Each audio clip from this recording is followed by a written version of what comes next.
Okay. And we're back, everybody, after some audio issues here. We've got Limor Kissem from RSA, the Security Division of EMC. All right, and Limor, you were talking about BYOD, so why don't you continue on that while we're taping?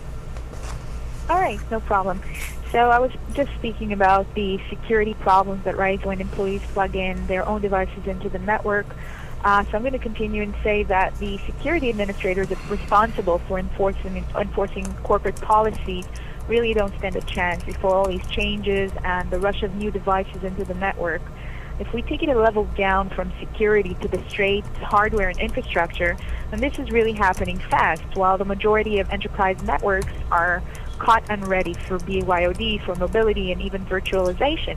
So many of them are still using some outdated hardware, misconfigured, insecure devices. They're entirely not up to the task of supporting the new age trends very quickly. So it sounds like the best thing to do is say, wait a minute, this is just too crazy. Let's forget BYOD as an option, or let's put it off.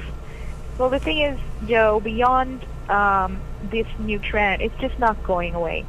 It's rapidly becoming the norm. And this is why it's really important to stop and think for enterprises and find and adopt a comprehensive security solution for themselves and realize that their enterprise network is just becoming more mobile than ever. And they have to adapt. And the faster organizations get their heads around the issue, the better, because it could really have impact that's far-reaching in the long term. So there are some naysayers talking about the BYOD trend and saying, forget it, we don't need BYOD because it's not worth the risks.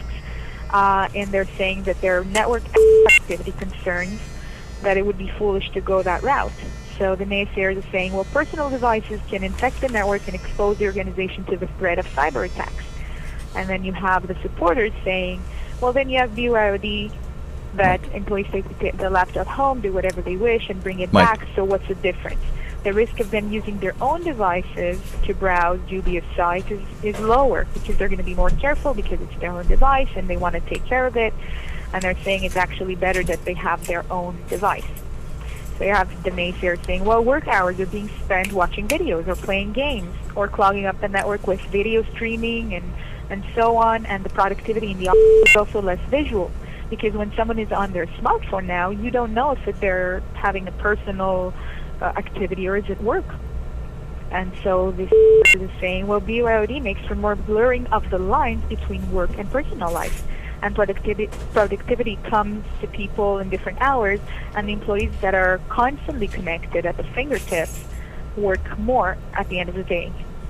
There's another reason against BYOD is that employees can download sensitive data into their machines and just slip out the back door with intellectual property from the company. And so the supporter says, well, they can do that with a USB, so what's the difference? And so the biggest supporters for this trend come in the shape of bottom line, of course, in the shape of money.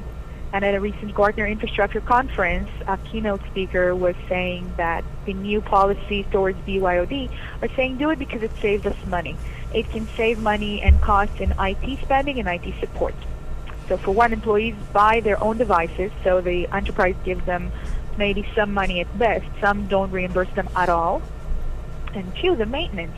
Companies see that individual employees are doing a better job of handling and managing their own devices than their overworked IT departments who need to focus on bigger priorities.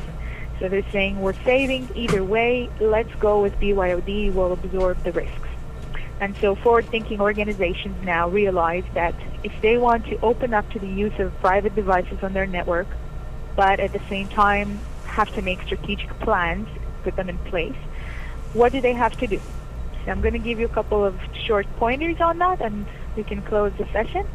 The answer to that is simple but encompassing. It's defense in depth. First and foremost, each enterprise that's going to allow BYOD has to put up a policy, establish their risk threshold and the policy, hardening it as much as they need to in order to control their networks. After all, they do still have to have control. It also means network access control, which tracks and secures the network access for all endpoint devices that try to access the network, and that means everything that's classically accessing plus all the new BYOD types. Another relevant task is network monitoring and drilling really down to the packet level. And some have been doing that, but it's going to have to become much more mainstream and popular than it has been so far. Enterprises can avoid trouble altogether and stick with the more secure platforms and police devices. So typically they would avoid Android, for example.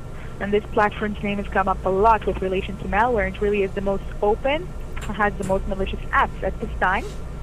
So they can choose to avoid that platform a little bit.